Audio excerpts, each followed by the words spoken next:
Juzi last year inasemekanaga kuwa executive ilitoa pesa kama hogo na ikapatiana parliament ndivyo wa impeach Rigathi Gachagua. Sasa mwenye aliwapea hiyo pesa mkuje muimpeach Rigathi Gachagua amewageuka na kuwa anawapiganisha na waraia. Saa hizi anasema nyinyi wote ni corrupt. Nyinyi kazi yenu ni kupokea hogo huko, hamwezi conduct any business huko bila kupatiwa hogo.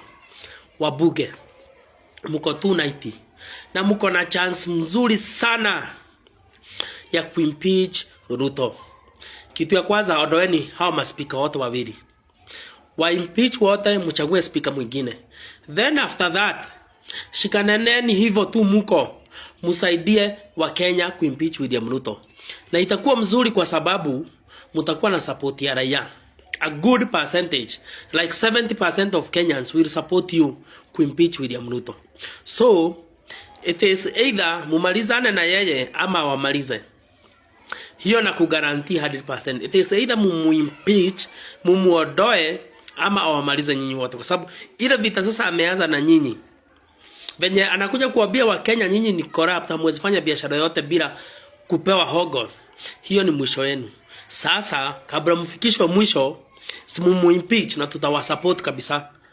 Maumivu ya kichwa kwa William Ruto huku mipango ya kumtimua ofisini ikishika kasi leo. Mkurugenzi wa kikundi cha kushawishi cha Linda Jamii Fred Ogolla anashughulikia mswada wa kumuondoa afisini Rais William Ruto. Ogolla anasema mswada huo unafadhiliwa na bunge la wananchi ambao wanadai utawala wa Kenya Kwanza hauna uwezo wa kuongoza nchi katika ustawi wa kiuchumi. Nikinukuu, bunge la wananchi limenipa jukumu la kufanyia kazi mswada wa kuwaita tena bunge la kitaifa na Rais Ruto kwa kushindwa kuongoza nchi kupitia msukosuko wa kiuchumi. Profesa Fred Ogolla. Nikirejelea akaunti ya Nairobi Leo mtandaoni waliweza kuchapisha hivi: bill to recall the president. The bunge la wananchi has given me the mandate to work on a bill to recall both the National Assembly and President Ruto for failing to lead the country through the move economic turmoil. Profesa Fred Ogolla. Sasa wametishia kumtimua Rais Ruto na National Assembly. Mwaka jana chama cha Jubilee kilitishia kumtimua Ruto iwapo atafeli nchi. Nazidi kunukuu na kusema hivi: sio lazima ubaki ikulu kwa miaka 5. Tunaweza kufanya muda wako wa kukaa kuwa mfupi ikiwa haufai kwa Wakenya. Jeremiah Kioni alisema. Katiba ya 2010 inatoa nafasi kwa rais kuondolewa madarakani, lakini hoja hiyo lazima iungwe mkono na angalau theluthi 2 ya wabunge wa bunge. Kisha spika wa bunge la kitaifa angemfahamisha spika wa seneti ambaye ana siku 7 pekee za kuitisha mkutano au kuunda kamati maalum kuchunguza mienendo ya rais. Je, unakubaliana na kauli ya Fred Ogolla kumtimua rais wa taifa hili au la? Nijuze kupitia sehemu ya maoni chini ya video hii, na zaidi usisahau kusubscribe kwa channel hii.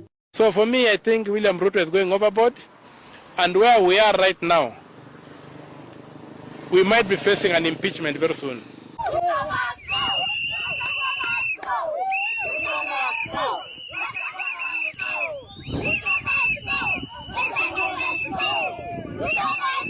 Na mtazamaji, kwa mujibu wa video hizo ambazo umeweza kuzitazama mwanzoni mwa taarifa hizi, taarifa zinazochipuka sasa hivi ni kwamba habari mbaya kwa William Ruto, huku akiwa katika hatari ya kuweza kuondolewa mamlakani.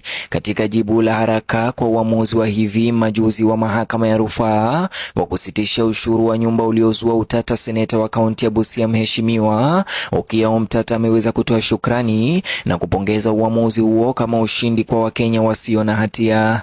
Benchi la majaji watatu linalojumuisha majaji Lydia Achode, John Mativo na Mwaniki Gachoka liliweza kutangaza ushuru wa nyumba kwa kinyume na katiba na kusisitiza upatanishi wake na maslahi ya umma. Seneta Omtata wa kwanza kuwasilisha ombi la kupinga ushuru huo mwaka wa 2023 aliweza kuahidi kufuatiliwa kwa karibu vitendo vya naibu rais huyo wa awali, Rais William Ruto, ili kuhakikisha kwamba agizo la mahakama limefuatwa. Akizungumzia mtafaruku unaoendelea kati ya Ruto na idara ya mahakama, Okiya Omtata sasa hivi ameweza kudokeza hatari ambayo inaendekeza William Ruto kung'olewa na mahakama mamlakani. Omtata hata hivyo amesisitiza kuwa suala hilo liko mbali kutatuliwa hata baada ya mkutano wa Ruto na Jaji Mkuu Martha Koome. Hasa Omtata alimtaka Ruto kubatilisha matamshi yake mabaya dhidi ya idara ya mahakama na maafisa wake, akitaja uzito wa madai hayo hayo, alitangaza kuwa yuko tayari kuunda faili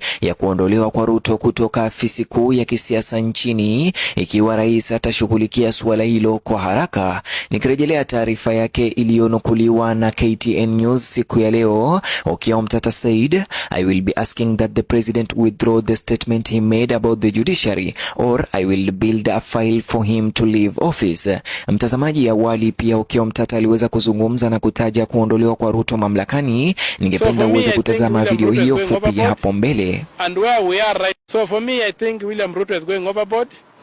And where we are right now, we might be facing an impeachment. Na mtazamaji, baada ya kutazama video hiyo, je, mtazamo wako ama maoni yako ni yapi kulingana na suala hili? Je, unadhani Okiya Mtata yuko sawa au je unasimama naye William Ruto? Na kuachia uwanja huu wa comment section, kumbuka kulike video hii na usubscribe kwa taarifa zaidi kama hizi kila siku. Hii ni Simulizi Media.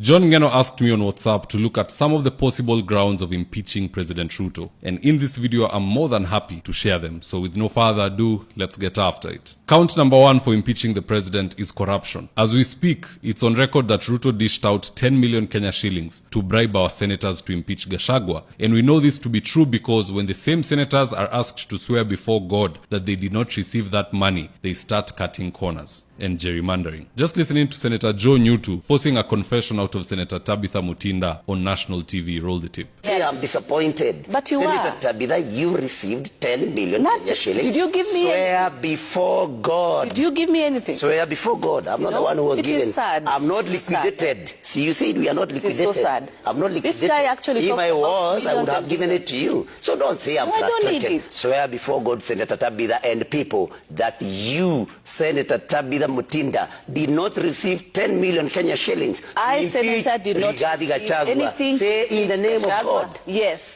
Don't say yes, say in the name of God. Just manage your frustrations. What frustration? Just manage your frustrations. I was not impeached. What a frustration would I manage? Just move forward. So Kenya cannot move forward just like that. We must revisit all this corruption, starting from the one dishing out the money in State House, followed by the recipients. And by the way, Ruto is notorious for bribes. Not just in the Senate, but also in the National Assembly. He has been documented committing the same offenses. Just listening to this tip from Babu Owino. MPs are very corrupt. With that, I agree with him. They were being given 30,000 to impeach Gachagua. Where was that money from? So where did the corruption start from? The executive. So count 1 of impeachment is absolute and blatant corruption. Count 2 of impeachment from where he sits is insanity. Can you imagine if somebody who has proper cognitive function goes out and says this? Ongezwa usiku na mchana. Mimi nataka niwaeleze ya kwamba these people don't understand the damage they are doing to the people and the economy of Kenya. Kwa hii taxes wanaongeza usiku na mchana. Na mimi nataka niwaulize watu wa hapa Manga, tafadhali, mkiona tumesimama hapa mbele yenu, tunawaambia ya kwamba tutengeneze hiyo serikali inakuja ambayo inaelewa lugha ya mwananchi wa kawaida. And then tomorrow you hear them saying this. If we look at our peers, and you know, Kenyans have been socialized to believe that they pay the highest taxes. But empirical data shows Kenya as of last year, our tax as a percentage of our revenues was 14%. Our peers in the continent is on average between 22 and 25%, which means we are way below, our taxes are way below those of our peers, you know. And I'm not comparing ourselves with OECD countries. You know, countries like France are at 45%, you know, others are higher. So I persuaded and I made a case to the people of Kenya that we must begin to enhance our revenue, because if we are a serious state, we must be able to enhance our taxes. So my drive is to push Kenya. Possibly this year we will be at 16%. From 14%. I want in my term, God willing, to leave it at between 20 and 22%. It's going to be difficult. I have a lot of explaining to do. People will complain. But I know, finally, they will... No one appreciates overtaxation and underrepresentation. This is a clear sign of mental instability and confusion, and that in and of itself is worthy of impeachment. You know, what is the difference between being a liar and being insane? We need a scientist in the house to help us understand. Because the crazy person who is on the streets will say, I am the president of Kenya even when they are not. And the president of Kenya will say, I am for you even when they are not. What is the difference between the two? We need to have that assessed, and then we need to hone in and figure out if we are dealing with a perennial liar or somebody who is not okay. You cannot say this before election and do the opposite and act like you never ever said anything anywhere at any given time. That is a very dangerous precedent. I don't know about you, but if I was in parliament, I would have brought an impeachment motion. The others, I don't know what they are waiting for. Count number 3 for impeachment is conflict of interest. If you do the math, all his close friends are beneficiaries of housing and SHA. Look at Laden Hospital, which was awarded 66 million irregularly. The owner, or co-founder for that matter, former co-founder, is the chair of SHA. These are the things we've been talking about time and time again. You go to the housing industry, it's the same propaganda. You cannot be a wolf in sheep clothing and continue enjoying the benefits of power. Not when the electorate are as woke as these people are today. So to answer your question, Mr. Ngeno, I believe there's so many counts for impeachment. If I was to go through each and every single one of them, this will become a 30-minute video, and you people know me very well. I'm not a marathoner. I like giving you information with the shortest time possible because I believe you're having a busy day. Now the remaining question is this: who will bring the impeachment motion? Personally, I'm relying on Jack Wamboka because the man doesn't give an F. Already ameleta censure motion. We're just waiting for Wetangula and his colleagues to come back from recess. Waipitishe. Here's the tip. We are now going to exercise our teeth. We are now going to bite. And Honorable Speaker, as I speak, there is a censure motion. It is before you, Honorable Speaker. It's coming.